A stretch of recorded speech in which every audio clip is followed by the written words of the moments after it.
Hi smart people, how are you. Hopefully आप सबकी पढ़ाई काफ़ी अच्छी चल रही होगी। हमारी आज की इस इंटरेक्शन में हम लोग स्टार्ट करने वाले हैं वापस से एक नया चैप्टर जिसका नाम है नर्वस सिस्टम और we can say neural control and coordination. इस चैप्टर में आज हम वापस 30 क्वेश्चंस लगाने वाले हैं एंड एज यू नो कि हम हमारी इस सीरीज़ में काफ़ी आगे बढ़ चुके हैं। That's 3000 question in 100 days. तो होपफुली आप भी हमारे साथ होंगे and let's get started with the questions. And मैं ऐसा मान के चल रहा हूँ कि यार आप पेन कॉपी लेके बैठेंगे और जो क्वेश्चन में आपको डाउट होगा पहले खुद से अटेम्प्ट करेंगे, उसके बाद ही उसका सॉल्यूशन आप देखेंगे, right. Starting with the very first question, question number 1 is saying arbor vitae जो होता है, arbor vitae is composed of, ये कहाँ पाया जाता है पहले आपको ये सोचना पड़ेगा, right. So let us see the question. Hopefully आपने इसका आंसर खुद से लगा लिया होगा। अभी काम करते हैं, साथ में इस क्वेश्चन को सॉल्व करते हैं, ठीक है। नहीं लगाया है तो यार अभी भी वीडियो को पॉज कीजिए और क्वेश्चन का आंसर लगाइए। So correct answer for this question is option number C which is white matter. अब सर ये होता क्या है, तो आर्बर विटाई जो होता है ना, like if this is the structure of your brain, तो आपको पता है कि आपके ब्रेन में we have the hind brain, right. जिस हिंड ब्रेन के आपके 3 पार्ट्स होंगे, that is your pons, medulla and cerebellum. तो वो पार्ट मैं आपको यहाँ पे दिखा रहा हूँ। तो फॉर एग्जाम्पल ये हो गया हमारा थर्ड वेंट्रिकल। थर्ड वेंट्रिकल से क्या निकलती है, duct of Sylvius. Duct of Sylvius के बाद आएगा आपका fourth ventricle, right. So this is third ventricle, this is fourth ventricle, this is duct of Sylvius जिसको आप इटर्स कैनाल भी कहते हो। और आपको पता है कि ये जो डक्ट ऑफ सिल्विनस है ये कहाँ से पास हो रही होती है, that passes from mid brain. तो आप कह सकते हो कि ये जो है ना, ये आपका मिड ब्रेन हो जाएगा, राइट। ऐसे यहाँ से आ रहा होगा और इसके बाद आपको पता है चालू होता है क्या, यहाँ से आपका स्ट्रक्चर चालू होगा, that is your cerebellum,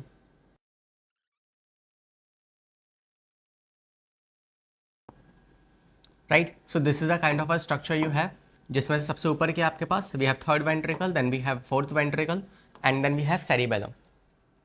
so this is the structure you can say cerebellum. और इस सेरिबेलम को आप लाइक यू नो स्मॉल और सेकंड लार्जेस्ट पार्ट है आपके पूरे ब्रेन का and this is basically called as small cerebrum also. Well अगर इसमें देखें तो आप ये जो अंदर वाला पोर्शन देख पा रहे हैं ना, that inside portion which is medullary region, this portion is called as arbor vitae. Fine. तो अगर आपसे कहा जाए कि बताओ ये कैसा होता है, तो इज इट वाइट मैटर और ग्रे मैटर, तो आप सेम कह सकते हो जैसे आपका स्कल में होता है ना, सेम यहाँ पे भी होता है कि ये जो आपका सेरिबेलम जो है ना, सेरिबेलम के 2 पार्ट्स होते हैं, एक होगा कॉर्टेक्स वाला पार्ट और एक होगा मेडुला वाला पार्ट, राइट। जो आपका मेडुला वाला पार्ट है that is going to be your white matter. अंदर वाला पोर्शन वाइट होगा, बाहर वाला पोर्शन ग्रे मैटर होगा। So this is what we have structure. अगर आपको थोड़ी बहुत बातें मैं सेरिबेलम के बारे में बताऊं तो हम सिंपली लिख सकते हैं यहाँ पे कि सेरिबेलम क्या है, it is the second largest part of your brain, second largest part of your brain। Second आपको बताऊं तो जो आपका सेरिबेलम है ये क्या काम करता है, और आपको पता है कि आपके ब्रेन में सेरिबेलम जो है ना, it can be easily affected by alcohol. The people who consume alcohol this is that part जो कि आपके सेरिबेलम को जाके हिट करता है and that is why you can see cerebellum जो है वो आपके लोकोमोशन में मदद करता है। So if a person is alcoholic, so जो सेरिबेलम है उसमें अल्कोहल पहुंच चुकी है and this is how the person can not walk properly, right. वैसे झूमता झूमता जाएगा आगे बिकॉज वॉकिंग जो सेंटर था वो अफेक्ट हो चुका है, right. So we can say second point is alcohol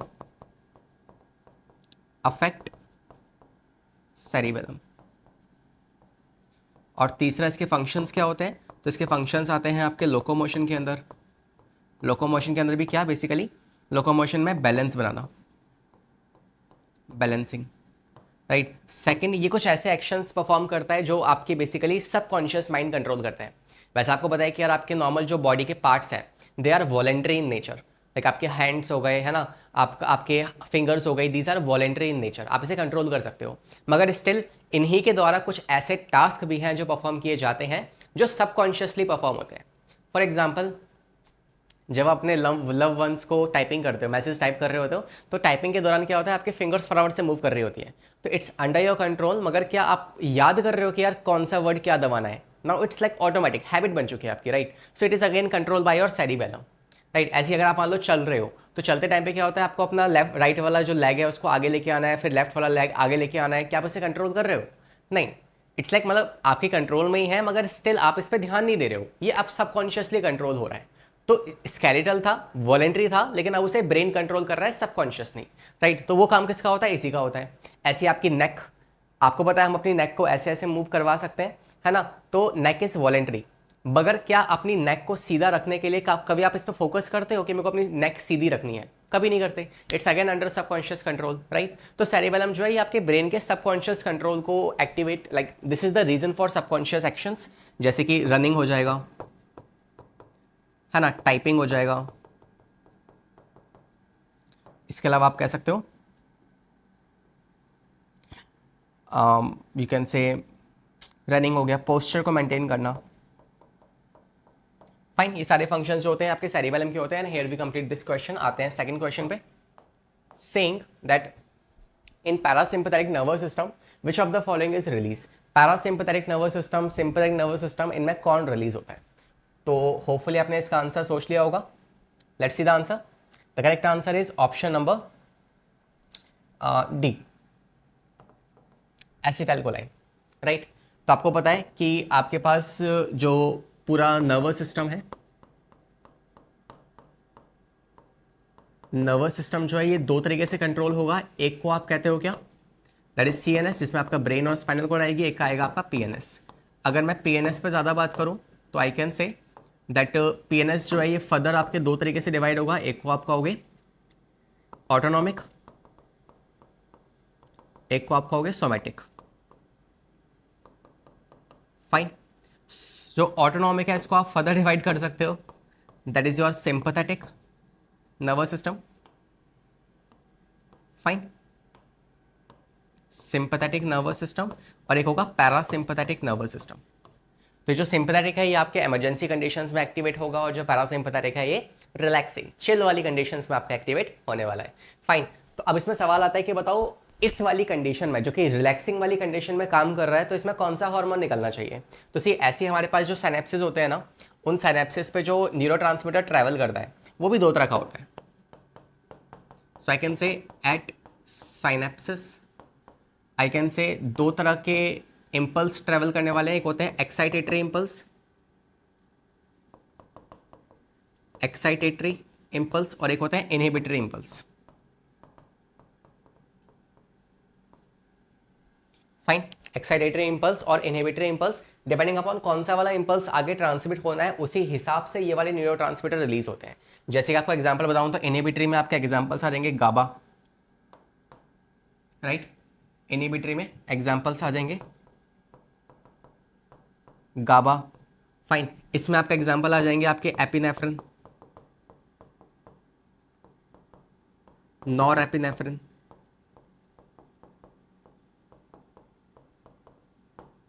fine, इसके अलावा ग्लाइसिन, ठीक है। तो ऐसे कुछ यहाँ पे हार्मोन्स होते हैं। मगर आपको मैं बता दूं कि यार ये जो आपका एपिनेफ्रिन, नॉर एपिनेफ्रिन जो है ये बेसिकली काम करते हैं कौन सी कंडीशन में? ये दोनों काम करते हैं जब भी कोई इमरजेंसी कंडीशन होगी, मतलब सिंपैथेटिक नर्वस सिस्टम के अंदर, ठीक है। Sympathetic nervous system, fine. और जो दूसरा वाला है ये बेसिकली एक्ट करता है, this is acetylcholine, it acts upon sympathetic, parasympathetic.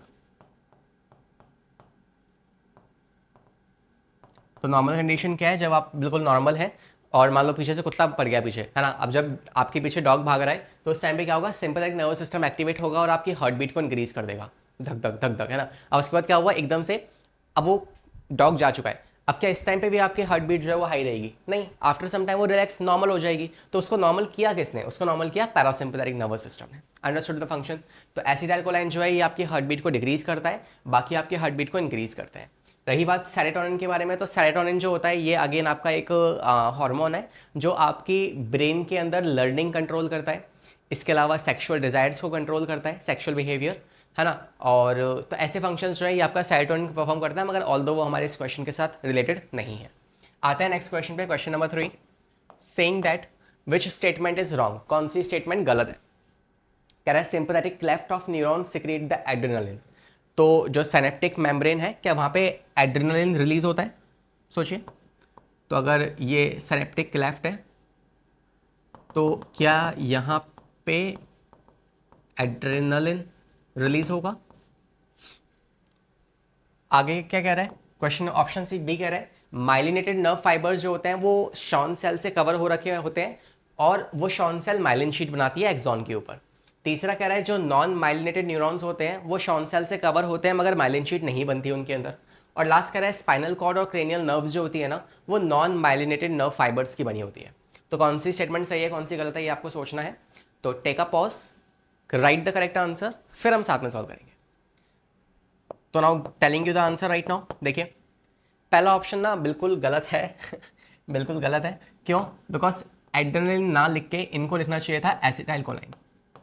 Acetyl कोलाइन जो है ना वो रिलीज होता है नॉर्मल कंडीशंस में सिनेप्टिक क्लेफ्ट में। सर ये जो आपका एड्रेनलिन है ये भी रिलीज होता है लेकिन वो होता है सिर्फ स्ट्रेस वाली कंडीशंस में। अब क्वेश्चन में मेंशन तो ना किया है, अगर कुछ मेंशन किया ही नहीं है तो हम क्या मान के चलेंगे? हम तो नॉर्मल कंडीशन मान के चलेंगे। We are positive people, right, smart people. So basically ACH करता है, एड्रेनलिन रिलीज नहीं होता, that is why this is the wrong statement. Second कह रहा है कि माइलिनेटेड नर्व फाइबर्स जो है ना वो शॉन सेल से कवर्ड हो रखी होती है, बिल्कुल सही है बिकॉज आपको पता है कि अच्छा ऑप्शन नंबर ए तो आपका क्या होगा?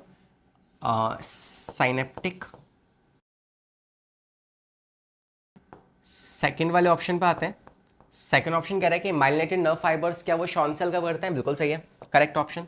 आप कह सकते हो कि अगर ये एक्सॉन है तो इस एक्सॉन में क्या होंगी इस तरीके से, ये हो जाएगी माइलिन शीट और इसके ऊपर क्या होगा? इसके ऊपर होगी आपकी it's a Schwann cell like न्यूरोलेमा।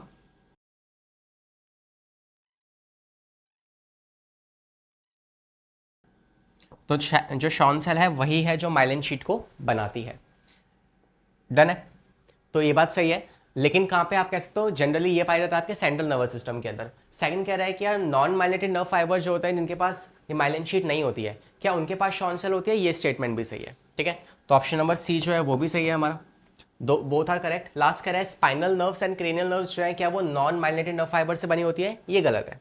आपको पता है ऑप्शन नंबर डी के अंदर अगर हम देखेंगे तो जो आपकी क्रेनियल नर्व्स है, cranial nerve and spinal nerve, ये दोनों कैसी होती हैं? ये दोनों के दोनों आपकी माइलिनेटेड होती है, myelinated nerve. Fine, so this is something hopefully you understood. यहाँ पे मैं आपको एक चीज और बता देता हूँ साथ में, बाकी इसका आंसर क्या होगा? The correct answer for this question is going to be first और लास्ट वाली स्टेटमेंट जो है ये रॉन्ग है, बाकी दोनों करेक्ट है। तो आप कह सकते हो first and last statement incorrect है, बाकी सारी करेक्ट है, that means option number D is the correct answer, ठीक है। यहाँ एक बात मैं आपको क्या और क्या बताने वाला था, आपको ध्यान रखना है कि यार जो न्यूरॉन्स होते हैं वो दो तरह के होते हैं, एक आपके पास है माइलिनेटेड, एक है आपके पास अनमाइलिनेटेड। तो जो आपके क्रेनियल नर्व्स वगैरह हैं और जो आपका CNS है they are basically carrying the myelinated nerve fibres, और जो आपका PNS है जिसमें ऑटोनॉमिक नर्वस सिस्टम से आपका सोमैटिक नर्वस सिस्टम आता है वो सब कैसे हैं? वो अनमाइलिनेटेड होते हैं। तो इस बात को भी मैं यहाँ पे मेंशन कर देता हूँ आपके लिए, क्या कि टाइप्स ऑफ न्यूरॉन अगर हम देखेंगे, टाइप्स ऑफ न्यूरॉन तो इसमें दो आएंगे, एक होगा माइलिनेटेड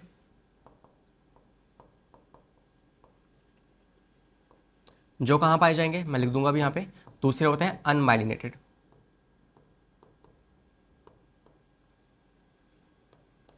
फाइन, तो अगर हम पहले वाले की बात करें जो कि माइलिनेटेड है, यहाँ पाया जाएगा, ये आपके पाया जाएगा CNS के अंदर, सेंट्रल नर्वस सिस्टम के अंदर। और जो आपका और इसके अलावा क्रेनियल नर्व्स रहेंगी वो भी आपकी माइलिनेटेड होती है, cranial and spinal nerves,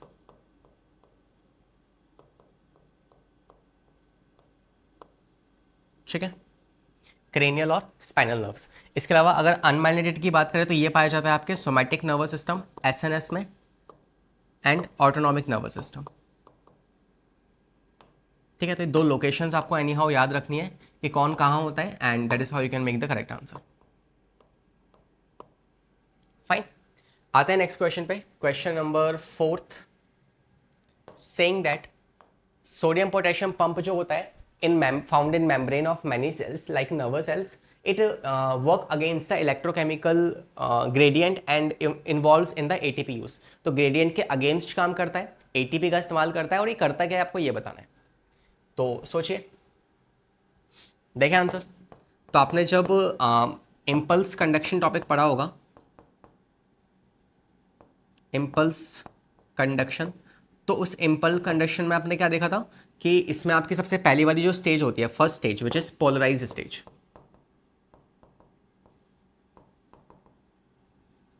that is polarised stage. जो पोलराइज स्टेज है उसके क्या क्या फीचर्स थे अगर आप याद करेंगे तो जो पोलराइज स्टेज है उसके फीचर्स थे, पहला, इसमें आपके जो सोडियम चैनल्स जो होते हैं, है ना, सोडियम चैनल्स जो हैं कंप्लीटली क्लोज होते हैं, लेकिन जो पोटेशियम चैनल्स हैं वो स्लाइटली ओपन होंगे.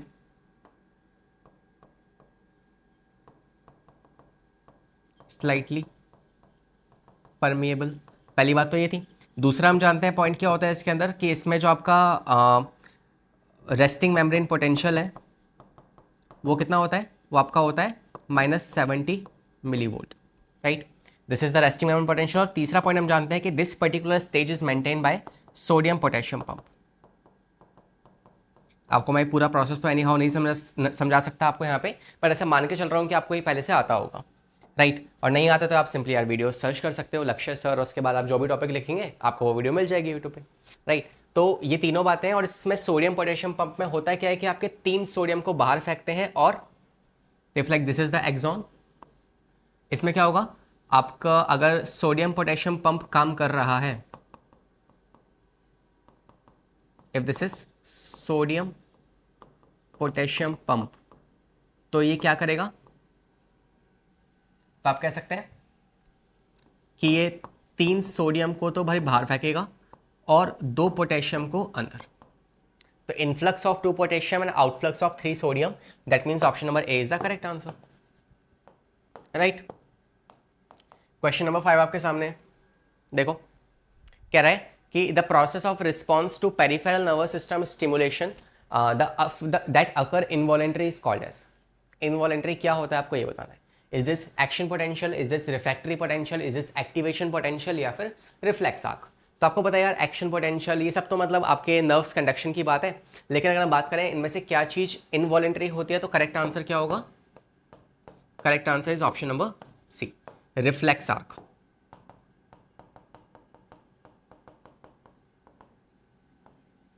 ठीक है, रिफ्लेक्स एक्शन या रिफ्लेक्स आर्क जो होती है, that is we can say involuntary in nature, तो it's basically involuntary fast subconscious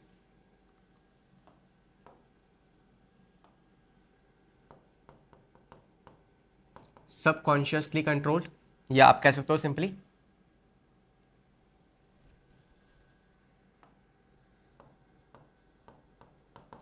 तो आपकी जो रिफ्लेक्स आर्क होती है ये इनवॉलेंट्री है, फास्ट काफ़ी तेज काम करती है और सबकॉन्शियसली कंट्रोल की जाती है. इसमें अगर हम पाथवे की बात करें, रिफ्लेक्स आर्क का पाथवे जो होता है वो क्या होता है,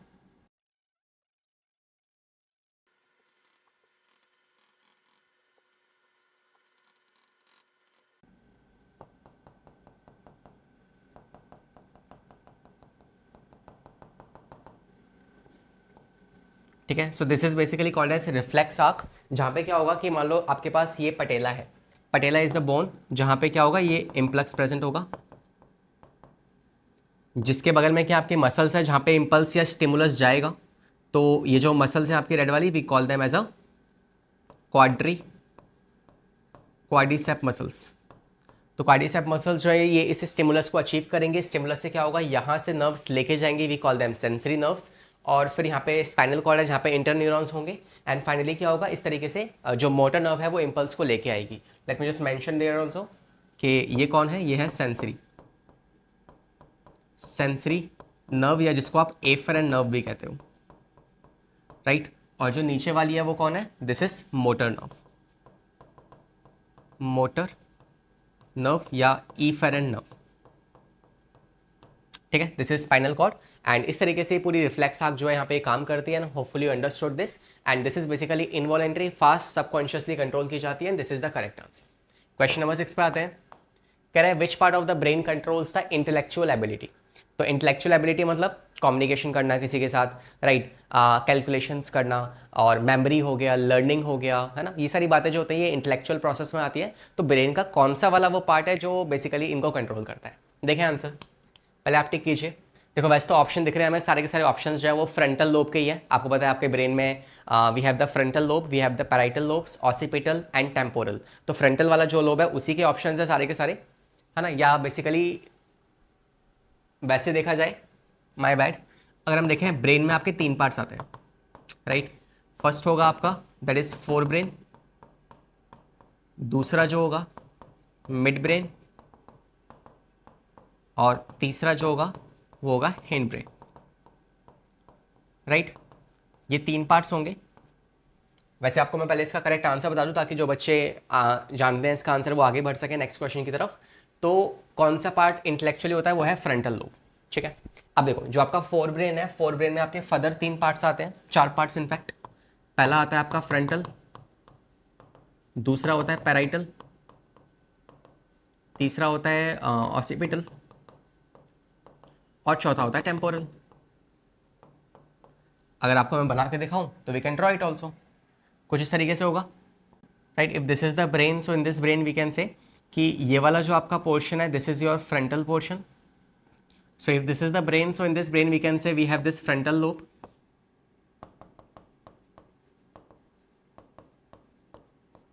राइट। इसके अलावा अगर मैं आपको बोलूंगा तो this is going to be the parietal lobe, then this is going to be the occipital, or we can say this is the portion temporal, and we can say this is temporal, and this is occipital. Fine, ये हमारे पास क्या है, ये lobes present होंगे। इन lobes में जो आपका frontal lobe है इसके 3-4 काम थे। पहला काम था इसके पास कि it is basically pre motor area, second it is motor area, right, third it was having the Broca's area, और चौथा यही है जो बेसिकली इंटेलेक्चुअल एरिया है। फाइन, तो इंटेलेक्चुअल एरिया में क्या आता है आपका, कम्युनिकेशंस हो जाएगा, सॉल्विंग, लर्निंग, दीज थिंग्स आ रहेंगी। और Broca's area is for speaking. Motors and pre Motors जो है, मोटर्स इनवॉलेंट्री कंट्रोल करेगी और जो प्री मोटर्स हैं वो वॉलेंट्री एक्शंस कंट्रोल करेंगे, ये सब हम जानते हैं, right. So shall we complete this question. इसके अलावा आप जानते हैं ऑसिपिटल जो होता है ये विजन के लिए रिस्पॉन्सिबल है। टेम्पोरल जो होता है ये आपके ऑडिटरी हो गया, है ना, और नोज़ का हो गया, ये आपका गस्टेटरी के लिए रिस्पॉन्सिबल है। वर्निकस एरिया हो जाएगा, ये सब आपके फंक्शंस हो जाएंगे, right. So share we complete this question. Next question पे आते हैं। Question number 7, saying that choroid plexus is the network of. Choroid plexus क्या होता है, तो ये नाम हमने कहाँ सुना है, सोच के देखो एक बार। कोरोइड प्लेक्सिस हमने सुना है आपके CSF के अंदर। सर CSF क्या होता है, करते हैं बात, पहले इसका आंसर बता दूं मैं आपको। Correct answer is option number A। Fine, अब देखते हैं इसका सॉल्यूशन। तो आपने CSF पढ़ा होगा। CSF क्या होता है,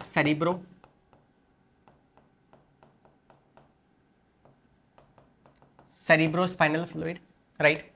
ये क्या होता है, तो आपको पता है कि it is basically a colourless clear alkaline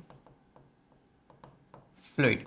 जिस तरीके से आपकी बॉडी के अंदर लिम्फ होता है ना ट्रांसपोर्टेशन के लिए, ऐसे ही आपके ब्रेन के अंदर ब्लड ना होके सेरिब्रोस्पाइनल फ्लूइड पाया जाता है, या लिम्फ ना होके सेरिब्रोस्पाइनल फ्लूइड पाया जाता है ना। ये कहाँ पाया जाता है, तो it is basically this particular fluid is store in, it is present in cavity, या हम कह सकते हैं वेंट्रिकल्स ऑफ ब्रेन, और कैनाल्स किस में होती है, स्पाइनल में।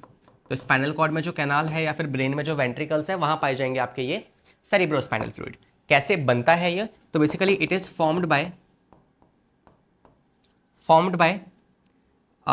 We can say it is formed by filtration of blood.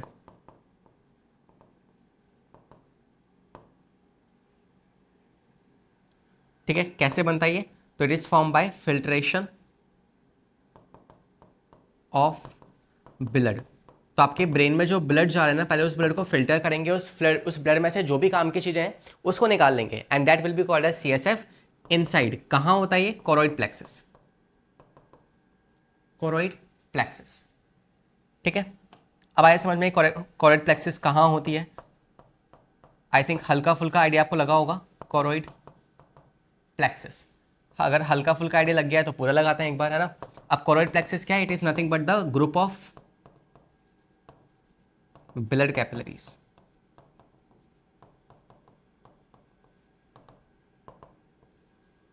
ठीक है, अब सुनो ध्यान से। तो आपके पास जो ब्रेन है उसके अंदर क्या है? Basically group form by the filtration of blood. तो जो ब्लड वहाँ पहुँच रहा है ना, उस ब्लड को फिल्टर करके हम बनाएंगे क्या? बेसिकली CSF को बनाने वाले हैं। लेकिन ये सब कुछ कहाँ चल रहा है? ये बन कैसे रहा है वो तो बता दिया मैंने आपको, फिल्ट्रेशन ऑफ ब्लड से। लेकिन कहाँ बन रहा है? तो आपके ब्रेन में कुछ कुछ जगहों पे कोरोइड प्लेक्सस पाई जाती है, which is nothing but the group of capillaries. जहां से ब्लड फिल्टर होगा तो वो होती है कोरोइड प्लेक्सस, जहां पे CSF बनता है, and this is the network of capillaries. Understood? आ जाए नेक्स्ट क्वेश्चन पे। सो क्वेश्चन नंबर 8 आपसे कह रहा है पार्किंसंस डिसीज जो होती है, it is cause by degeneration of brain neurons that are involved in the movement control, identify the neurotransmitter responsible for this। तो कौन से न्यूरोट्रांसमीटर की डेफिशिएंसी की वजह से हमें पार्किंसंस डिसीज देखने को मिलती है? होपफुली आपने क्वेश्चन सोच लिया होगा। मैं आंसर बताऊं इसका? So correct answer is option number C, which is dopamine. आओ सॉल्यूशन देखते हैं इसका। पहली बात तो ये जो पार्किंसंस डिसीज है, ये पार्किंसंस डिसीज होती क्यों है? तो या होती क्या है? तो बेसिकली पार्ट ऑफ ब्रेन, एक पार्ट ऑफ ब्रेन है, लाइक मिड ब्रेन का एक पार्ट है मोर प्रिसाइजली, जिसे आप कहते हो सबस्टेंशिया निग्रा। सबस्टेंशिया निग्रा जो है, it is a part of your mid brain, जिसके अंदर के जो न्यूरॉन्स है ना वो डैमेज हो जाते हैं। ठीक है, तो जिसमें क्या होगा? जिसमें डीजनरेशन ऑफ न्यूरॉन्स, है ना। तो यहां के जो न्यूरॉन्स हैं वो आपके डीजनरेट हो जाएंगे जस्ट बिकॉज, कारण क्या है उसका? कारण है उसका कि वहां पे डोपामिन की डेफिशिएंसी हो जाएगी, due to deficiency of dopamine.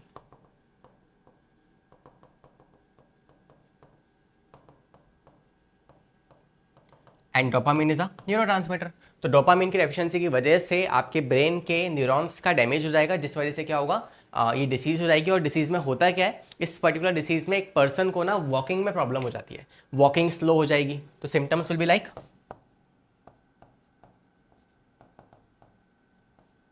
Slow walking.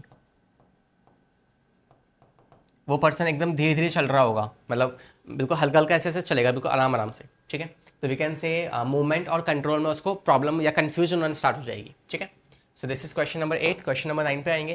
कह रहा है what which of the following are correct? कौन सा इनमें से सही है आपको ये बताना है। डेंड्राइट्स जो है क्या ये लॉन्ग फाइबर्स हैं, एक्सॉन शॉर्ट फाइबर्स हैं, cell body of neuron contain cytoplasm, nucleus, organelles and Nissl granules. और लास्ट कह रहा है डेंड्राइट्स जो होते हैं वो ट्रांसमिट करते हैं इम्पल्सिस को away from the cell body to synapsis, to synapsis. देखें answer. So for this question correct answer is option number A, that is only third is correct, only third is correct. Let's see the solution.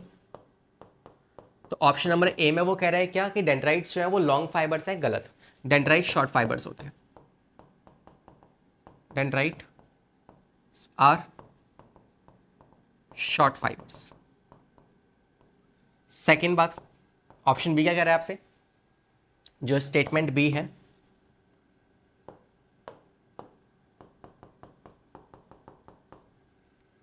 Exons are short fibre, नहीं, axons long होते हैं, axons are long fibres. Fine. तीसरा कह रहा है कि cell body of a neuron contain cytoplasm, nucleus, cell organelles, बिल्कुल सही है, सेल बॉडी जो होते हैं सब बातें कंटेन करती है। लास्ट कह रहा है डेंड्राइट्स ट्रांसमिट नर्व इंपल्सेस। जो डेंड्राइट्स होते हैं ना एक सेल के अंदर, like for example this is the nucleus, there we have cell body और साइटोन, और यहां से निकलेगा एक्सॉन, यहां होंगे डेंड्राइट्स। फाइन। तो जो डेंड्राइट्स हैं they collect the impulses and away from the cell body, ये सेल बॉडी से इन इम्पल्सेस को बाहर फेंकेंगे टूवर्ड्स द साइनेप्सिस। ये काम एक्चुअली ना एक्सॉन का होता है, ये डेंड्राइट्स का नहीं होता। डेंड्राइट्स का काम सिर्फ इतना होता है कि वो इम्पल्स को रिसीव कर ले। अब रिसीव करने के बाद वो भेजते हैं उसको साइटोन के पास और एक्सॉन हिलॉक के पास।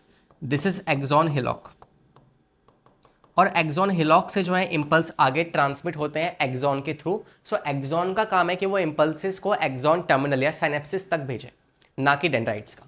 सो लास्ट स्टेटमेंट भी क्या होती है, रॉन्ग हो जाती है। सो जो आपकी फोर्थ स्टेटमेंट है that is also wrong, because वो काम किसका होता है, एक्सॉन का होता है, right. So correct answer for this question is option number C, which is only the correct statement. Next question देखो भाई, 10th question, saying that a man is admitted in a hospital. एक person जो है उसको hospitalise कर दिया है, ठीक है, अब तुम्हारी बारी है उसे ट्रीट करना। तो basically he is suffering from a abnormal low body temperature, loss of appetite and extreme thrust. तो बहुत ज़्यादा प्यास लग रही है उसको, पहला सिम्टम। दूसरा सिम्टम लॉस ऑफ एपिटाइट, भूख नहीं है उसको, ठीक है। और तीसरा आप कह सकते हो लो बॉडी टेम्परेचर, उसका बॉडी टेम्परेचर जो है काफ़ी कम है। तो बताओ बॉडी का कौन सा वाला पार्ट जो है उसमें कोई अफेक्ट हुआ होगा, कौन सा पार्ट ठीक से काम नहीं कर रहा। तो आपको इसमें मेन सिम्टम दिख रहा होगा, that is thrust. So correct answer for this question is option number D. और आपको पता होना चाहिए कि यह जो हाइपोथैलेमस होता है ना,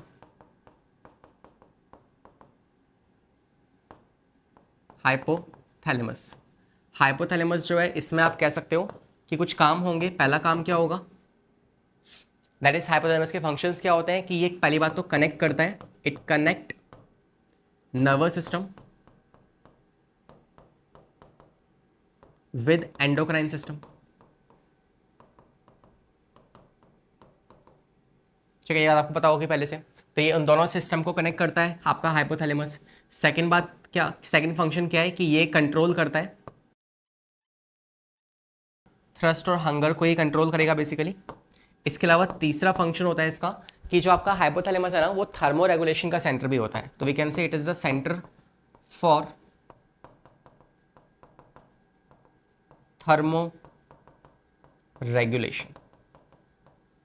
तो ये थर्मो रेगुलेशन का सेंटर होता है। और लास्ट सबसे इंपॉर्टेंट फंक्शन जो है ये बेसिकली आपके जो एमिगडाला है, हिप्पोकैम्पस है, उनके साथ कंबाइन करके ये सेक्सुअल डिजायर या सेक्सुअल बिहेवियर को भी कंट्रोल करता है। तो it also controls sexual behaviour by combining with amygdala and hippocampus. Okay, so these are the four functions of hypothalamus, and for this question the correct answer is going to be option number D. Next question पे आते हैं, question number 11 क्या कह रहा है, the supporting and nutritive cells found in the brain। तो brain में वो कौन से वाले ऐसे सेल हैं जो कि सपोर्टिव भी हैं और न्यूट्रिटिव भी हैं, मतलब खाना भी प्रोवाइड करते हैं।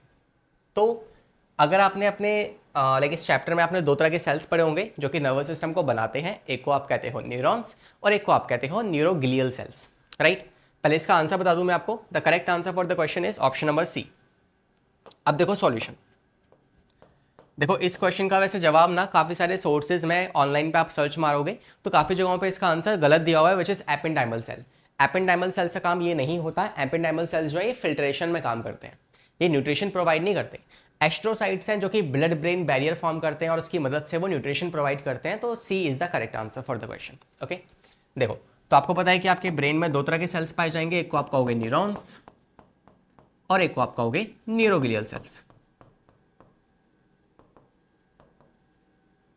ठीक है। न्यूरॉन्स और न्यूरोग्लियल सेल्स, जो आपके न्यूरोग्लियल सेल्स होते हैं ना, ये आपके फर्दर चार तरह के होते हैं। एक को आप कहते हो एस्ट्रोसाइट्स, एक को आप कहते हो ओलिगोडेंड्रोसाइट्स, एक को आप कहते हो माइक्रोग्लियल सेल्स और एक को आप कहते हो शॉन सेल, और एक होते हैं आपके एपेंडाइमल सेल, ठीक है, विच इज दिस वन।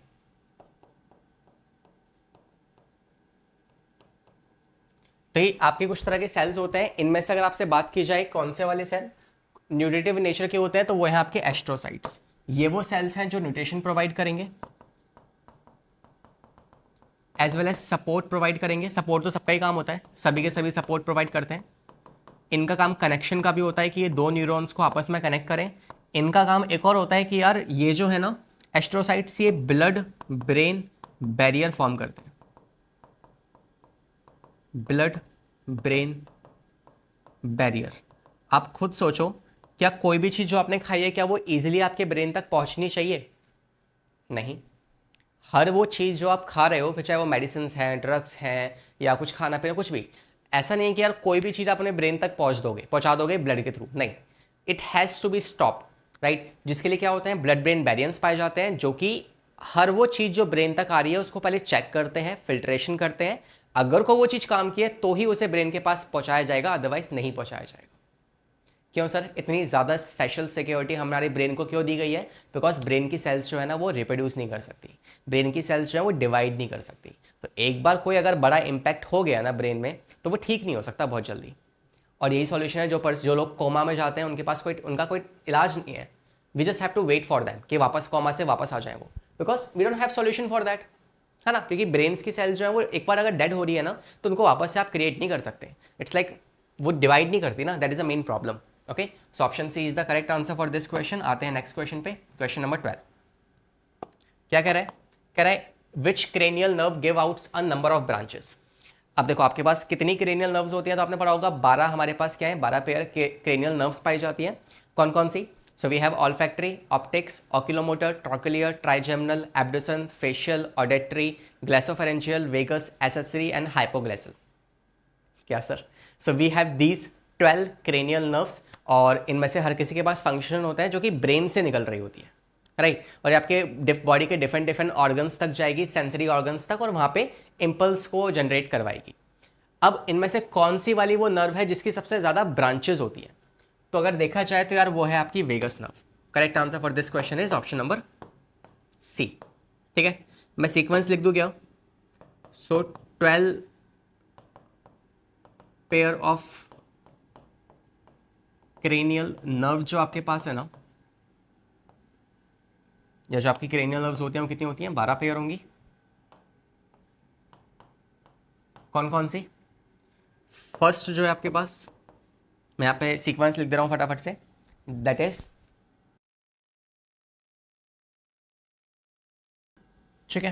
तो ये सारे क्या है, ये आपकी क्रेनियल नर्व्स होती हैं। इनमें से कुछ इंपॉर्टेंट पॉइंट्स अगर आप याद रख पाओ ना, तो बहुत ही चार चांद लग जाएंगे इस बात पे। सबसे पहला जो आपकी जो वेगस नर्व है ना, it is the largest nerve, और आई कैन से लॉन्गेस्ट। ठीक है, लार्जेस्ट कौन सी? आपकी ट्राइजेमिनल इज लार्जेस्ट, और आई कैन से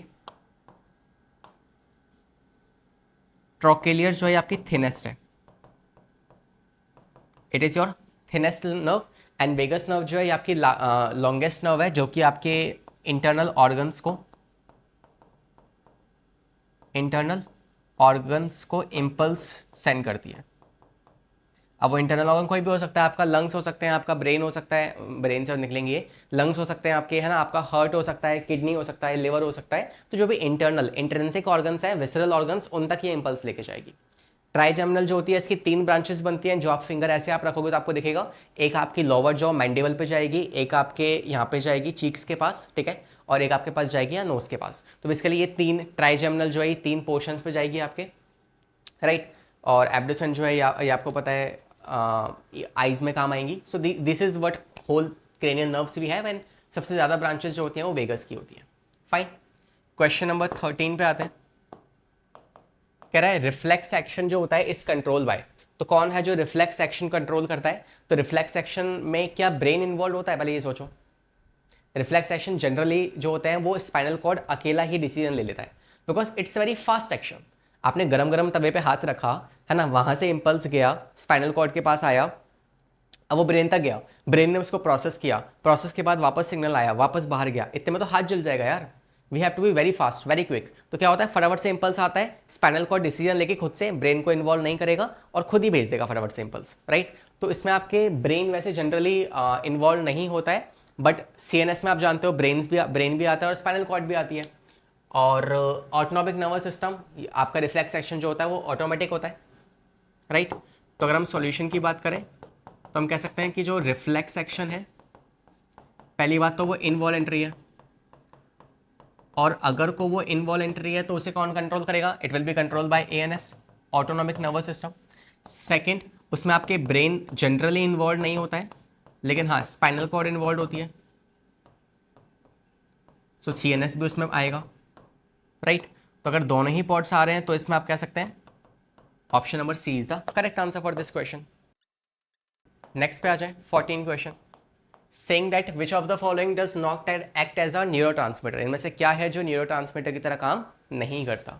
is this acetylcholine, is this glutamic acid, या एपिनेफ्रिन, या फिर tyrosine.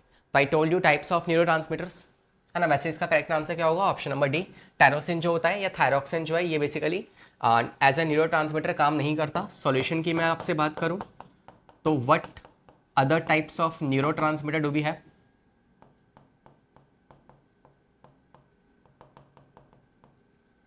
What other types of neurotransmitter do we have. तो हमारे पास दो तरह के न्यूरोट्रांसमीटर्स हैं, एक को आप कहते हो एक्साइटेटरी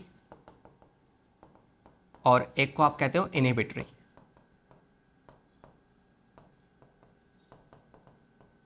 राइट, एक्साइटेटरी और इनहिबिटरी।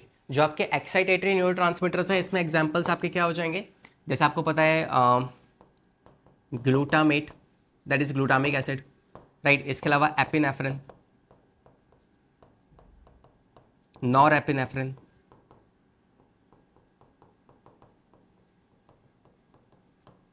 राइट, और ACH एसिटाइलकोलाइन। इसके अलावा डोपामीन दोनों होता है,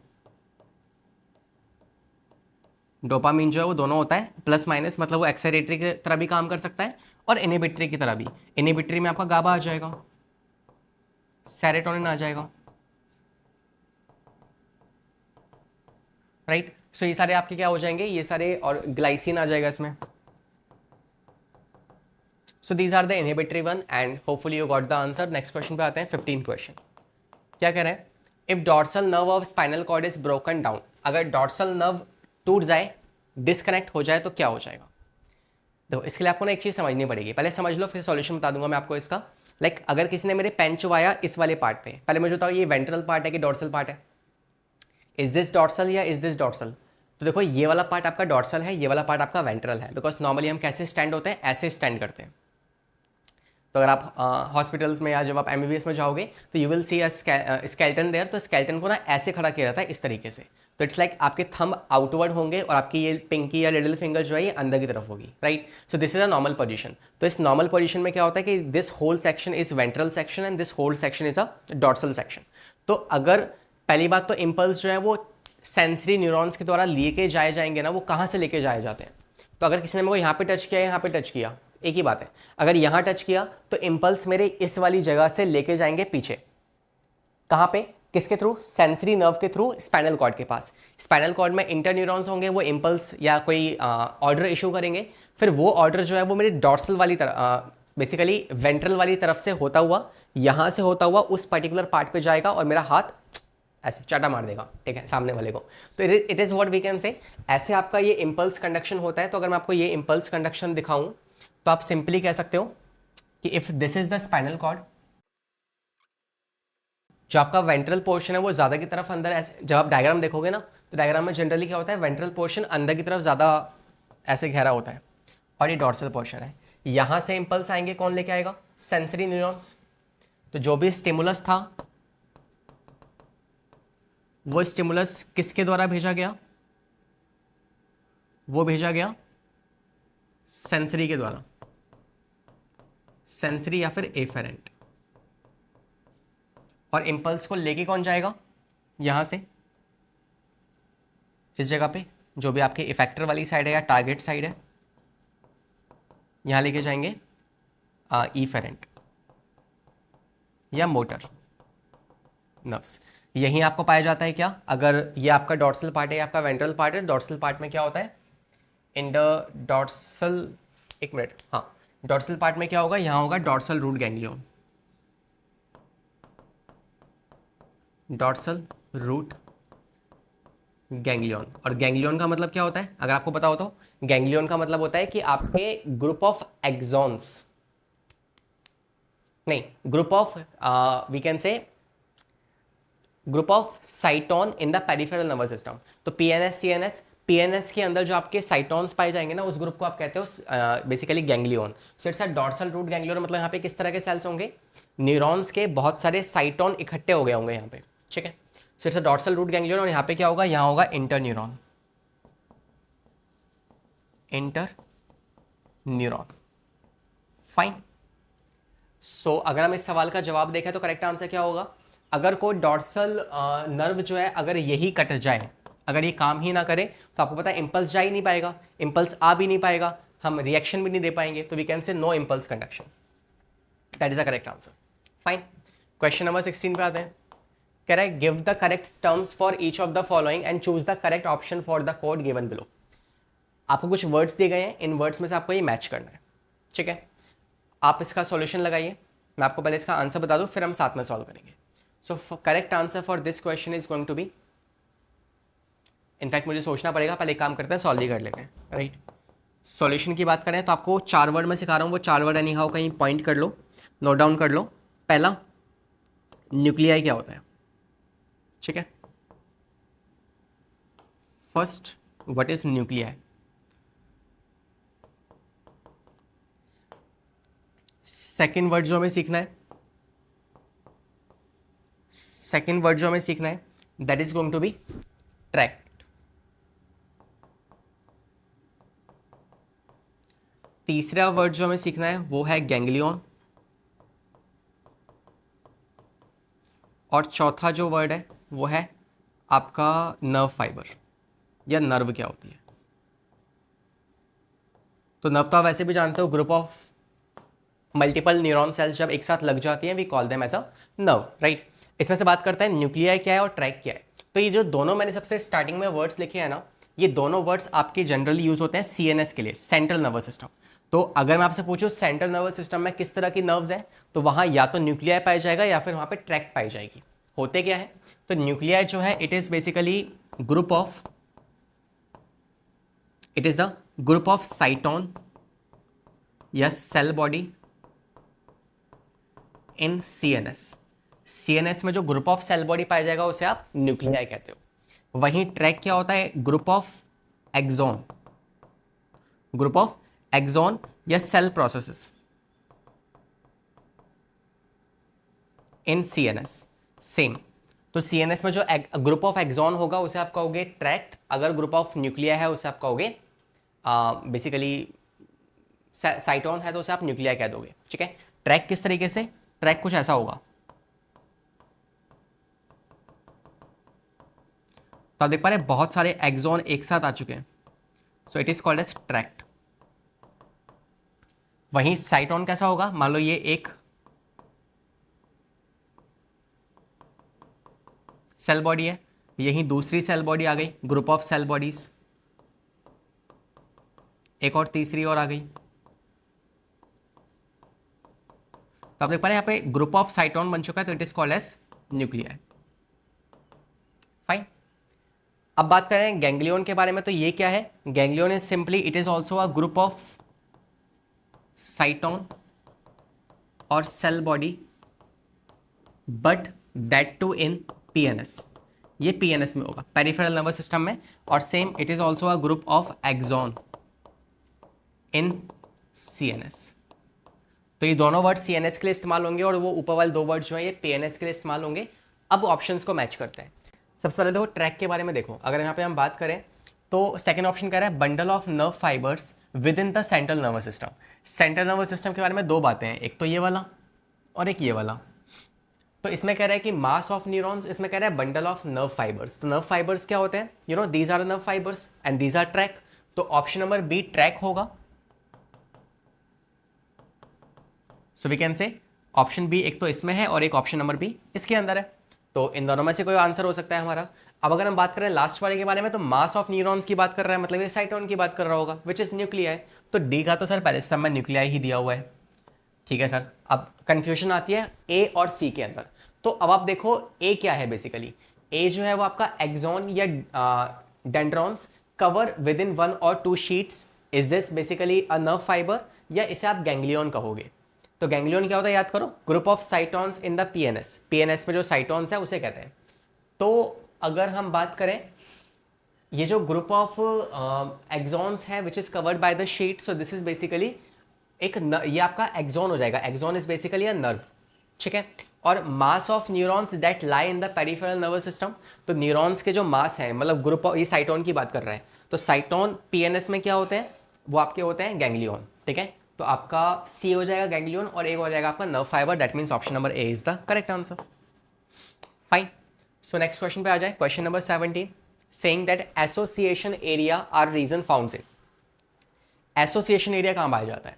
तो एसोसिएशन एरिया क्या होता है? इट्स जस्ट एन एरिया जो आपको अगेन इंटेलेक्चुअल पार्ट है ना, समझने में और कैलकुलेशंस करने में, कम्युनिकेशन करने में, इन चीज़ों में मदद करेगा, उसे आप कहते हो एसोसिएशन पार्ट, राइट। तो it is actually again the part of your fore brain. Fore brain जो होता है, जिसमें आपको पता है तीन पार्ट्स आते हैं। पहला पार्ट जो है वो है आपका ऑल्फैक्टरी लोब, ऑल्फैक्टरी लोब। दूसरा पार्ट जो होता है इसमें, उसे आप कहते हो डायनसेफ्लॉन या सेरिब्रम, और तीसरा पार्ट जो है उसे आप डायनसेफ्लॉन कहते हो। इसमें जो सेकंड पार्ट है ना आपका सेरिब्रम वाला, ये सेरिब्रम जो है ये बेसिकली इसके पास तीन तरह के फंक्शंस आते हैं। एक तो इसके पास होता है सेंसरी एरिया, एक होता है इसके पास मोटर एरिया, और एक होता है इसके पास that is association area. And this association area basically includes all the part of cerebrum, whether you talk about the frontal, whether you talk about parietal or you talk about occipital. Fine, ये सारे part जो है association के होते हैं। Sensory वाले part में आपके इन्वॉल्व होंगे which is frontal part, frontal lobe. इसके अलावा यू कैन से occipital lobe and temporal lobe. और इसके अलावा जो आपका मोटर है, इसमें सिर्फ और सिर्फ आपका कौन सा इन्वॉल्व होता है? Frontal lobe, frontal lobe. Understood? तो करेक्ट आंसर क्या होगा इसका? जो आपका एसोसिएशन एरिया है वो कौन कंट्रोल करेगा? That will be under the control of cerebral cortex. ठीक है, जिसमें आपके ये चारों के चारों लोब्स आते हैं, frontal, parietal, occipital and temporal. Next question देखते हैं, question number 18, saying that pneumotaxic centre जो है कहाँ पाया जाता है? Now what is this pneumotaxic centre? तो लाइक वैसे इस टॉपिक को ना हम ब्रीथिंग रेस्पिरेशन वाले चैप्टर में पढ़ते हैं। न्यूमोटैक्सिक सेंटर एक ऐसा सेंटर है जो आपकी ब्रीथिंग रेट को कंट्रोल करता है, whether it's fast whether it's slow. तो ये जो ब्रीथिंग रेट है ना, ये कंट्रोल किया जाता है किसके द्वारा? It is under the control of your pneumotaxic centre. तो ये है किसका पार्ट बेसिकली? तो आपको पता है कि यार आपके ब्रेन के अंदर भी तीन पार्ट होते हैं। कौन कौन से? एक तो है फोर ब्रेन, एक है आपका मिड ब्रेन, और एक आखिरी वाला जो है वो है आपका हिंड ब्रेन।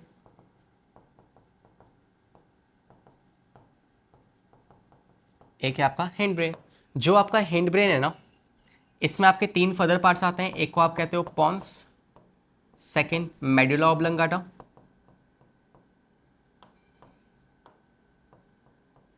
और तीसरा क्या है? Third one is called as cerebellum. ठीक है, इसमें से जो आपका पॉन्स है ना, this is mainly responsible for what purpose? This is responsible for pneumotaxic centre, pneumotaxic या एपनिस्टिक सेंटर। ठीक है, ये वो दो सेंटर हैं जो कि आपस में एंटागोनिस्टिक है। अगर कोई ये रेट ऑफ रेस्पिरेशन को इंक्रीज करेगा, रेट ऑफ रेस्पिरेशन इंक्रीज हो जाएगा, या उसकी ड्यूरेशन को कम कर देगा, ड्यूरेशन ऑफ ब्रीथिंग उसे कम कर देगा। तो this is how it basically function. और इसके एंटागोनिस्टिक कौन काम करता है? एपनिस्टिक सेंटर उसके ऑपोजिट काम करता है। मेडुला क्या करता है? मेडुला आपके इनवॉलेंट्री एक्शंस कंट्रोल करेगा, इनवॉलेंट्री विसरल ऑर्गन्स को रेगुलेट करेगा। और जो सेरिबेलम है ये क्या करता है? सेरिबेलम जो है मैंने आपको बता दिया किस किस में काम आता है बेसिकली। और तो ये हम पहले ऑलरेडी डिस्कस कर चुके हैं कि ये आपके सेरिबेलम जो है वॉकिंग में या मोशन या लोकोमोशन में मदद करेगा। लोकोमोशन में भी किस चीज़ के अंदर? बैलेंस क्रिएट करने के अंदर। Fine, so share we complete this question and the correct answer for this question is option number A, pons varolii. Okay, question number 19, saying that which of the following statement is correct? कौन सी बात सही है? Nervous system endocrine system को control करता है, endocrine nervous system को, दोनों एक दूसरे को करते हैं या कोई किसी को नहीं करता? देखें आंसर। चलिए, तो ये क्वेश्चन आपने काफ़ी बार देखा होगा, it's a very eco friendly question, काफ़ी फेमिलियर क्वेश्चन है, काफ़ी बार आ जाता ही है ना एग्जामिनेशन, नॉर्मल एग्जाम्स में भी। तो basically the correct answer for this question is option number ए, कि आपका जो नर्वस सिस्टम है वो आपके एंडोक्राइन सिस्टम को कंट्रोल कर सकता है, लेकिन endocrine system nervous system control नहीं कर सकता। जैसे कि अगर आपको एग्जांपल मैं दूं, तो ऐसे कुछ हमारे पास न्यूरॉन्स हैं जो कि हार्मोन सिक्रीट करते हैं, मतलब नर्वस सिस्टम हार्मोन्स वाला काम कर रहा है, मतलब वो एंडोक्राइन सिस्टम की तरह काम कर रहा है, लेकिन ऐसा कोई भी हमारे पास हार्मोन नहीं है जो नर्वस सिस्टम कंट्रोल कर ले, right. So basically option number A is the correct answer, because like in autonomic nervous system has some neurons that regulate hormonal activity.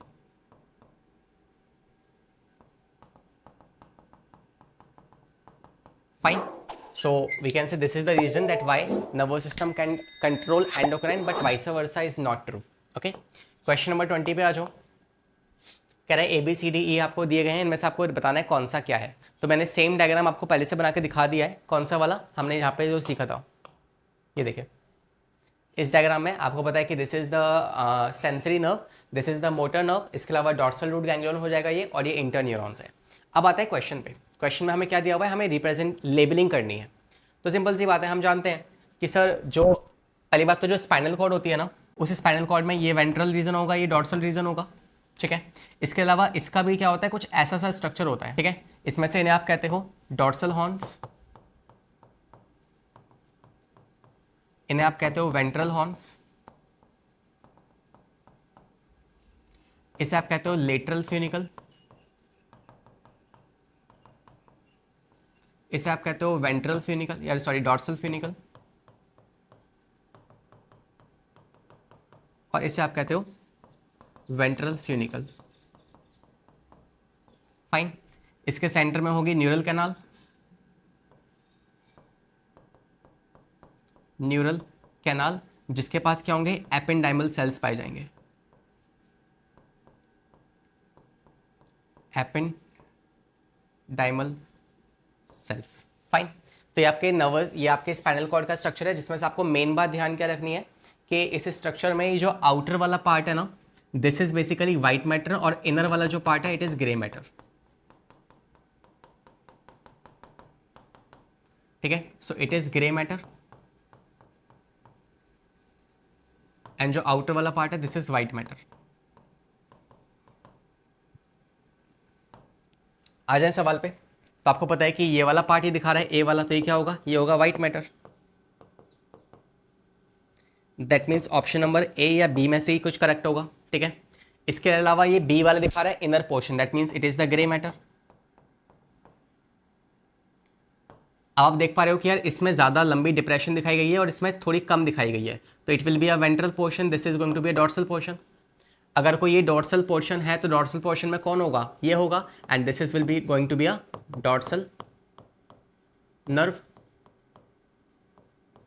और वेंट्रल वाले पोर्शन में क्या होगा, वेंट्रल रूट होगी, वेंट्रल रूट। तो आप कह सकते हो डी के आपकी वेंट्रल रूट है, डी आपकी वेंट्रल रूट है, जो ऑप्शन नंबर सिर्फ इसी में दिया हुआ है आपका, right. So this is what we can I can say option इन दोनों में से ए वाला is the correct answer.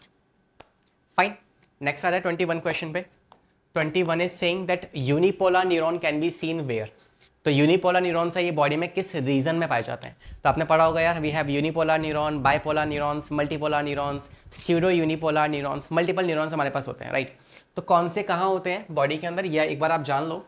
And by the way the correct answer for this question is option number ए।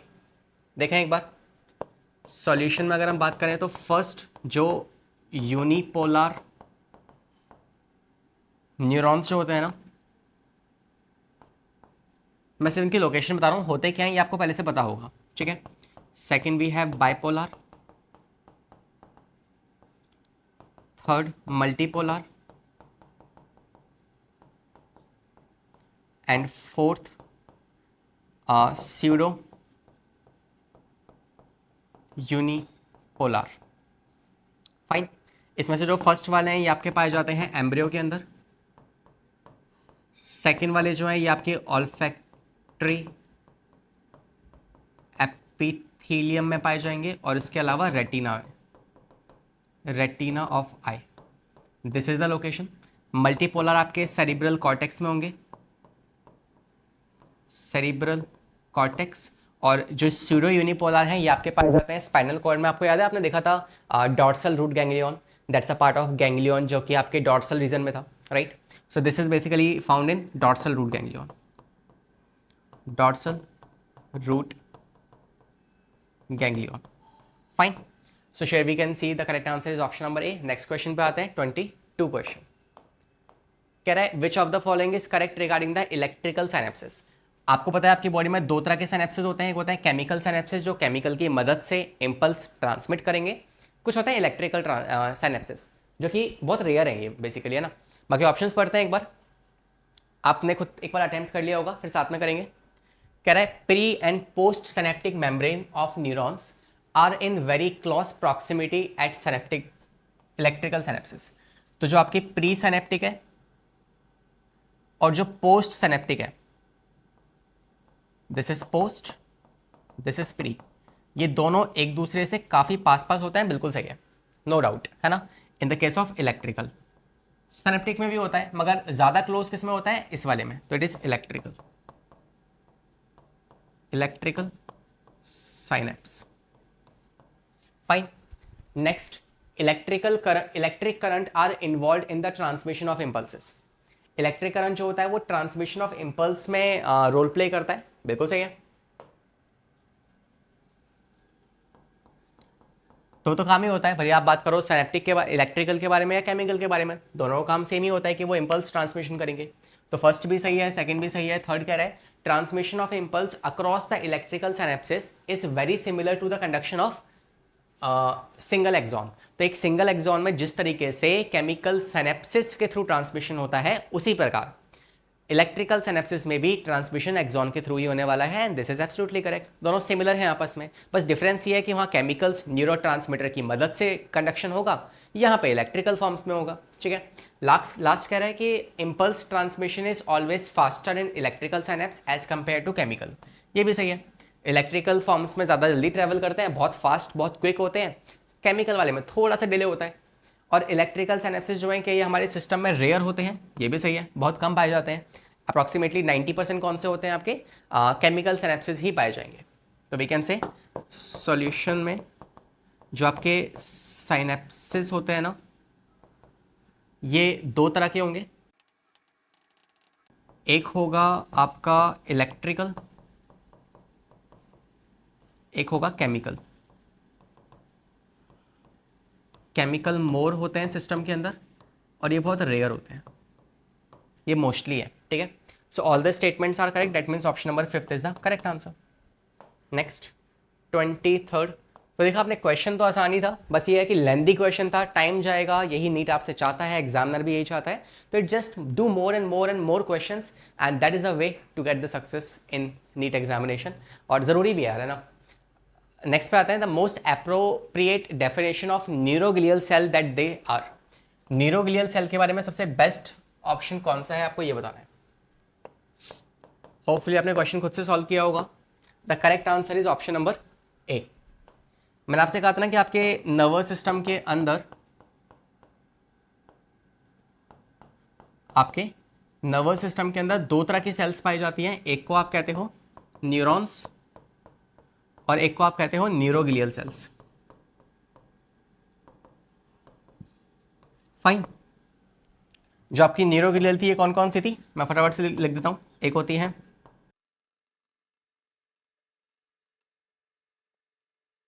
तो ये 5 तरह की क्या होती है आपके पास न्यूरोग्लियल सेल्स हैं, oligodendrocytes, astrocytes, Schwann cells, ependymal cells और माइक्रोग्लियल सेल्स। ये जो आपकी न्यूरोग्लियल सेल्स है ना, ये सपोर्टिव नेचर की होती हैं, they are supportive nature, and साथ में ये न्यूट्रिशन भी प्रोवाइड कर सकती हैं, न्यूट्रिशनस, राइट। लेकिन ये नॉन सेंसरी है। नॉन सेंसरी का मतलब क्या होता है सर, नॉन सेंसरी का मतलब है कि यार ये नर्व्स कंडक्शन में पार्टिसिपेट नहीं करेंगे, ये इन वाली सेल्स की जो न्यूरॉन्स हैं इनकी मदद कर सकती हैं लेकिन खुद कंडक्शन नहीं करने वाली। फाइन, सो वी कैन से जो आपकी न्यूरोग्लियल सेल्स होती हैं वो वो 50% से ज़्यादा होती हैं, 50% और मोर, है ना, इन नर्वस सिस्टम। और ये नॉन सेंसरी है और सपोर्टिंग सेल्स होती हैं जो कि न्यूरॉन्स को सपोर्ट करते हैं, right. 24, which part of the brain is associated with strong emotions, कौन सा पार्ट है ब्रेन का जो कि स्ट्रॉन्ग इमोशंस के साथ जुड़ा होता है। तो आपने अगर फोर ब्रेन पढ़ा होगा ना, तो उस फोर ब्रेन में आपने बेसिकली 3 पार्ट्स होते हैं। We have the olfactory lobe, we have cerebrum and we have diencephalon. Diencephalon को मैं थोड़ा इलेबोरेट कर रहा हूँ यहाँ पे, ठीक है। तो सॉल्यूशन अगर देखा जाए तो हम कह सकते हैं जो आपका फोर ब्रेन है, फोर ब्रेन में आपके 3 पार्ट्स थे, ऑल्फैक्टरी लोब, सेकंड सेरिब्रम और तीसरा डायनसेफ्लॉन। डायनसेफ्लॉन को अगर आप फर्दर डिवाइड करोगे तो आप क्या कह सकते हो, इसमें आपके फर्दर 3 पार्ट्स आते हैं, epithalamus, thalamus and hypothalamus. Hypothalamus जो है ना, ये पर्टिकुलर पोर्शन जब जुड़ जाता है या मिल जाता है किसके साथ, when this basically combines with amygdala and hippocampus, तब आप कह सकते हो इस पूरे पार्ट को आप कहते हो क्या, लिम्बिक सिस्टम।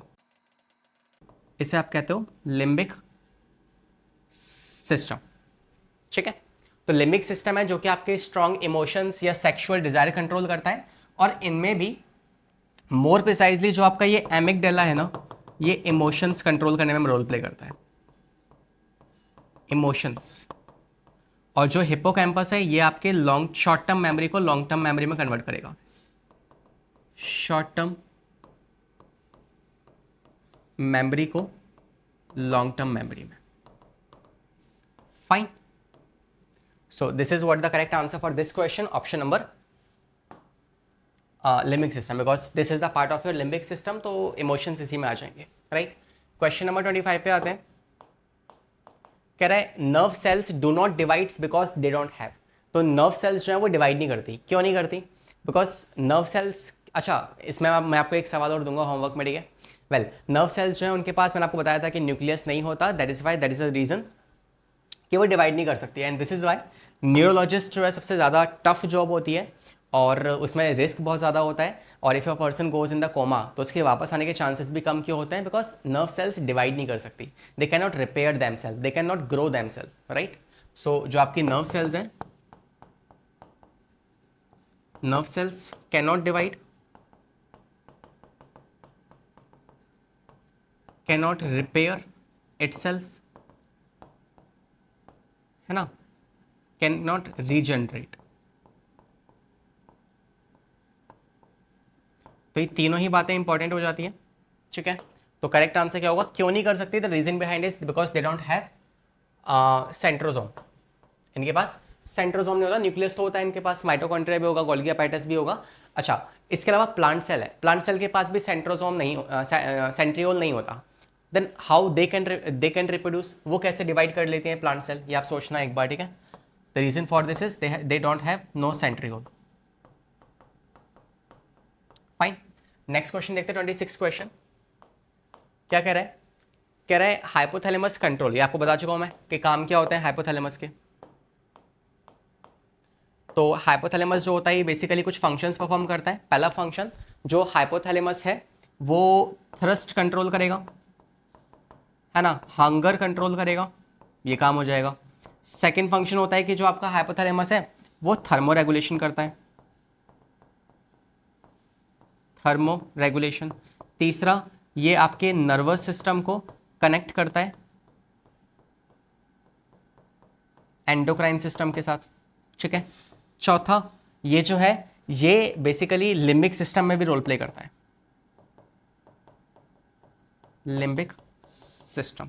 तो ये मेन काम है हाइपोथैलेमस के। आप ऑप्शंस पढ़ लेते हैं। कि ईटिंग मतलब कि यू कैन से पॉलीफेजिया या फिर ड्रिंकिंग, ठीक है। थर्स्ट में रोल प्ले करेगा, yes sir. Thermoregulation, yes sir. Hormones production that regulates the secretion of pituitary gland, हाँ। Hypothalamus is called as a master gland, isn't it? This is all about hypothalamus. और जो आपका hypothalamus होता है, इसका एक और बढ़िया सा नाम है ना, खतरनाक। It is basically principle, so we can say it's kind of a master of master gland, master of master gland. और मास्टर ग्लैंड कौन है? Pituitary, right. तो ये पिट्यूटरी का भी मास्टर है, इसलिए बेसिकली आप जानते हैं कि ये जो है ये उसे भी कंट्रोल कर लेता है। तो correct answer for this question is last सही नहीं है, because hypothalamus do not have any role in the consciousness, rest 3 are the functions. तो option number D is the correct answer कि फर्स्ट सेकंड थर्ड जो है वो correct statement है, right. 27th कह रहा है कि the inner part of cerebral hemisphere and a group of association deep structure like amygdala, hippocampus forms a complex. तो आपको पता है एमिगडाला, हिप्पोकैम्पस ये क्या बनाते हैं? ये बनाते हैं आपका limbic system. We have done this question, right. Question number 28 कह रहा है the decoding and interpretative of visual information. तो विजुअल इंफॉर्मेशन जो है, देखने वाली इंफॉर्मेशन, वो कहाँ से आती है? तो अगर मैं आपको वापस से ब्रेन का स्ट्रक्चर दिखाऊं तो आपको पता है कि if this is the brain, although it's not like this, but for an instance अगर हम एग्जांपल लेके चलें तो आपको पता है कि यार इसमें से जो ये फ्रंटल वाला लोब है, ये जो पैराइटल लोब है, ये जो टेम्पोरल लोब है, और ये जो ऑसिपिटल लोब है, this is occipital lobe, this is parietal lobe, this is frontal lobe and this is temporal lobe। इसमें जो occipital lobe है, इस occipital lobe का अकेले काम क्या होता है कि ये विजुअल क्या करता है? ये हाँ विजुअल पूछा ना क्वेश्चन में, विजुअल इंफॉर्मेशन को सेंस करके उसके रिगार्डिंग उसे रिस्पॉन्ड करेगा। तो ये किसका पार्ट है? Is this a part of temporal occipital या किसका पार्ट है? So it is the part of your occipital lobe. That means option number D is the correct answer. Simple है। Question number 29 पे आते हैं। 29 is saying that part of reflex action। तो reflex action का part क्या होता है? आपको just now I told you, है ना। First of all क्या होगा? First of all एक रिसेप्टर रहा होगा, रिसेप्टर ने स्टिमुलस को स्टिमुलेट किया होगा, सॉरी स्टिमुलस को रिसीव किया होगा, वो जाएगा सेंसरी न्यूरॉन्स के थ्रू, सेंसरी या एफेरेंट नर्व के थ्रू, और कहाँ जाएगा? ये जाएगा आपके सीएनएस के अंदर, जिसमें आप स्पाइनल कॉर्ड या ब्रेन किसी को इंक्लूड कर सकते हो, है ना। जनरली स्पाइनल कॉर्ड रहेगी। फिर वहाँ से जो इम्पल्स है वो लेके आएंगे एफेरेंट वाले, या फिर आप कह सकते हो मोटर न्यूरॉन्स या नर्व, या फिर एफेरेंट, और वहाँ से इम्पल्स जाएंगे किसके? टारगेट ऑर्गन के पास, right. So this is the whole pathway. And यहाँ पे अगर हम बात करें तो पहले रिसेप्टर आएगा, फिर स्पाइनल कॉर्ड, और फिर muscle is a target and receptor is that stimulus site. तो या फिर रिसेप्टर, ब्रेन और मसल्स। तो आपको पता है ब्रेन ऑप्शन में हो सकता है, दिस इज ऑल्सो करेक्ट, मगर ब्रेन को हम जनरली इंक्लूड नहीं करते रिफ्लेक्स आर्क में, because reflex arc is a fast process. तो उसमें स्पाइनल कॉर्ड जो है वो like this is the most preferred answer. Fine, last question पे आते हैं हमारी आज की इस मुलाकात के। Saying that the respiratory rhythm centre. तो कौन है जो रेस्पिरेटरी रिदम को मेंटेन करता है कि नॉर्मल ब्रीथिंग जो आप कर रहे हो, ये नॉर्मल ब्रीथिंग को रेगुलेट कौन करता है? तो आपको पता है, मैंने आपको बताया था एक एपनिस्टिक सेंटर, है ना। तो अगर मैं बात करूँ जो आपका एपनिस्टिक सेंटर जो है ना, वो तो आपको पता है कौन कंट्रोल कर रहा था? पॉन्स। लेकिन जो आपका रेस्पिरेटरी रिदम होती है ना, वो कंट्रोल करता है आपका नॉर्मल रेस्पिरेशन जो है वो आपका मेडुला कंट्रोल करता है। Fine, so for this question option number D is the correct answer, right. So share we complete all the questions. Hopefully आपको मजा आया होगा। आज हमने एक और नया चैप्टर चालू किया है, तो इसी क्वेश्चंस हम आने वाले 2 दिन तक और लगाएंगे। होपफुली आप मेरे साथ रहेंगे, right. And if you have any suggestion for me, please let me know in the comment section. कोई टॉपिक आपको पढ़ना हो, सिंपली आप यूट्यूब पे सर्च कर सकते हैं लक्ष्य सर, और उस टॉपिक का नाम आपको वो टॉपिक मिल जाएगा, right. And I am with you till the last, है ना। और पढ़ाई करते रहें, सेफ रहें, इस मेहनत को बिल्कुल वेस्ट नहीं होने देंगे और मेहनत कभी वेस्ट होती भी नहीं है, right. Just have to keep on putting small small efforts. फिर देखना एक बड़ा, है ना, स्टेथोस्कोप, एक डॉक्टर का कोट आपके सामने रहेगा। And that's for the session, will see you in the upcoming classes. पढ़ाई करते रहें, सेफ रहें, all the very best, bye bye.